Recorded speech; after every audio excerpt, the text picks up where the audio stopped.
Bonjour. Bonjour. Salut, bienvenue dans cette nouvelle vidéo d'info ou intox qui va aborder un sujet un peu complexe, les perturbateurs endocriniens. Avant de commencer, je voulais quand même vous remercier de l'accueil que vous avez fait pour mes 2 premières vidéos. Franchement, ça m'a fait trop plaisir et j'espère que vous allez continuer de les regarder et que ça va vous intéresser. Merci.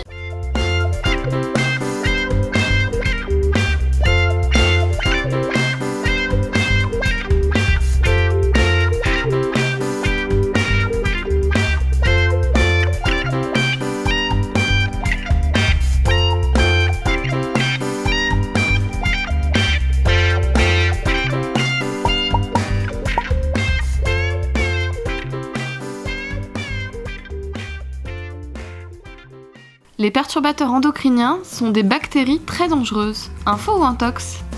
Je t'ai dit que c'était des bactéries. Intox. Info. Intox. Intox. Intox. Intox. Pas du tout, c'est une intox. Les perturbateurs endocriniens n'ont rien à voir avec des bactéries ou des virus. C'était une question piège. Alors petite info avant de commencer, je n'ai pas de formation scientifique ni de connaissances pointues dans ce domaine, mais tout ce que je vais vous dire, j'essaie de le tirer à partir d'études qui sont le plus fiables possible. Donc pardonnez-moi s'il y a des petites erreurs. D'ailleurs vous pourrez retrouver toutes les sources dans un article que je vais poster en même temps que la vidéo et que je vous mets dans la barre d'infos. Donc, qu'est-ce que sont les perturbateurs endocriniens? Attention, explication compliquée. Ce sont des substances chimiques qui peuvent être d'origine artificielle ou d'origine naturelle, qui ne viennent pas de notre organisme mais qui vont interférer avec notre système endocrinien, c'est-à-dire tous les organes qui fabriquent nos hormones. Quand je dis nous, je parle des humains, mais ça concerne en réalité toutes les espèces vivantes. L'impact des perturbateurs endocriniens sur notre fonctionnement hormonal peut nous toucher directement, ou même avoir une influence sur nos descendants. Leur impact est aussi néfaste pour leur environnement, et ils sont généralement rejetés en partie par nos organismes, où ils vont venir s'accumuler dans le milieu naturel. Mais quels sont leurs effets? Eh bien à ce jour, cela reste encore très flou. On est aujourd'hui à peu près sûr que certains perturbateurs endocriniens vont avoir un impact sur la fertilité, parce qu'en fait ils peuvent agir sur le bon fonctionnement de nos organes reproducteurs. Et il semblerait quand même qu'on ait constaté une hausse de pathologies en lien avec notre système endocrinien ces dernières décennies. Par contre, aucune étude à ce jour ne permet vraiment d'établir un lien direct avec les cancers. Mais cela est sûrement dû à l'intérêt très récent que l'on porte aux perturbateurs endocriniens et le manque de recherche faite à ce sujet, car certains perturbateurs endocriniens sont fortement suspectés d'avoir un lien avec l'apparition de certains cancers. Maintenant que je vous ai fait ce joli petit tableau, la question que vous devez vous poser c'est: mais où se trouvent les perturbateurs endocriniens et comment peut-on les éviter?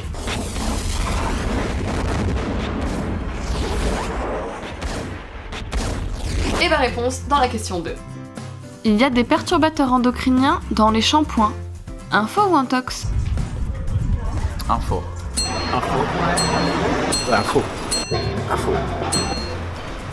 Intox. Info. Et c'est une info, car des perturbateurs endocriniens, il y en a partout. La plupart des sources d'exposition viennent de l'eau et de la nourriture, mais on en trouve également dans certains médicaments ou encore les produits cosmétiques. Et donc, les shampoings. Pas tous évidemment, hein, mais beaucoup. On peut aussi trouver des perturbateurs endocriniens dans le maquillage, les gels douche, les emballages en plastique, certaines huiles essentielles, les pesticides, les émissions de CO2, les baumes à lèvres, les dentifrices, les produits d'entretien, partout quoi. Ils sont là parmi nous. À l'heure actuelle, c'est impossible de les éviter, mais on peut les limiter. Et puis ce n'est pas non plus la peine de tomber dans une paranoïa totale. Il existe une multitude de perturbateurs endocriniens. Certains ne posent pas de problème et certains sont présents en quantité tellement minime qu'ils n'ont pas d'influence sur notre organisme. Comme le soja par exemple, qu'on a accusé d'être très néfaste pour la santé à cause de son impact sur notre système endocrinien. Pourtant les études ne permettent pas de dire que le soja pose problème d'un point de vue santé, mais au contraire, il aurait des effets plutôt bénéfiques. Tant qu'on n'en abuse pas en fait, comme pour tout. Alright, more food. Par contre, d'autres substances sont clairement dans le collimateur des organismes de santé, et vous devriez les éviter au maximum. Je vais pas tous vous les énoncer dans cette vidéo, parce que je voudrais pas vous voir mourir d'ennui, et en plus parce que moi-même je ne les connais pas tous. Mais si ça vous intéresse, j'avais créé sur mon site une liste des ingrédients cosmétiques nocifs pour l'humain et l'environnement, qui regroupe également certains des perturbateurs endocriniens pouvant être dangereux dans nos produits cosmétiques. Bref, je vous mets tout ça en barre d'infos sous la vidéo, et également un lien vers le site de l'Agence nationale de sécurité sanitaire qui regroupe plusieurs études sur les perturbateurs endocriniens. Bonne lecture! La pilule contraceptive est un perturbateur endocrinien. Info ou intox? Info. Pas faux. C'est info.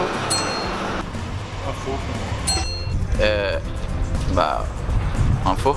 Alors réfléchissons. La pilule contraceptive est composée de molécules chimiques agissant sur notre système hormonal et en l'occurrence reproducteur. C'est la définition même d'un perturbateur endocrinien. La réponse est donc info. La pilule, qui fête d'ailleurs ses 50 ans d'existence ce mois-ci, rencontre polémique sur polémique depuis quelques années. L'associer aux perturbateurs endocriniens qui sont également de plus en plus controversés ne risque pas du tout de lui faire du bien. Ça va faire mal. Pourtant, certains médicaments ont pour pur et simple objectif d'agir sur notre système hormonal. Il est clair et avéré que la pilule peut avoir des effets négatifs sur notre corps. Et la liste est assez longue. Perte de libido, problèmes de peau, saute d'humeur, migraine, prise de poids, seins douloureux et toute autre joyeuseté de ce genre. Et tous ces effets secondaires sont considérés comme mineurs, mais influent sur notre personnalité et notre morale, et je trouve que pour cette raison, le concept même de la pilule est à revoir. Mais ça reste mon avis très subjectif sur le sujet. Au passage, des études cliniques ont été réalisées pour créer une pilule contraceptive pour hommes, mais ces mêmes symptômes ont été évoqués pour ne pas la distribuer sur le marché. Donc des symptômes qu'on impose aux femmes depuis 50 ans en fait. Oh là là là là, c'est vraiment trop injuste. Notons quand même que certaines pilules peuvent avoir un effet bénéfique, notamment sur la douleur des règles ou encore l'acné, qu'elles peuvent diminuer. Mais venons-en à la question fatidique. La pilule peut-elle nous tuer ?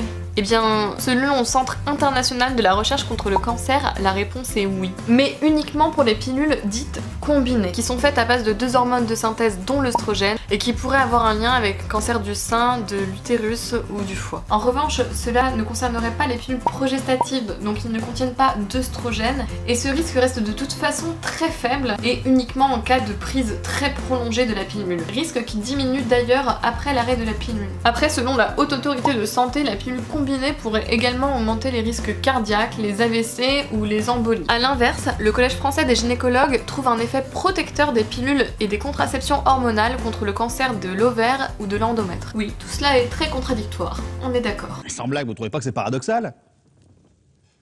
Ouais, c'est pas faux. Ah, la pilule. Ce symbole de la liberté sexuelle est-il en train de vivre ces dernières heures? Quoi qu'il arrive, c'est à vous de décider quel est le moyen de contraception qui est le plus adapté à votre corps et votre routine, en consultation avec un professionnel de la santé. Et messieurs, la contraception n'est pas qu'une affaire de femmes. Au sein d'un couple hétérosexuel, que vous vouliez ou non des enfants, c'est un sujet qui ne devrait pas uniquement reposer sur la femme. Et sachez qu'il existe également des options de contraception pour les hommes.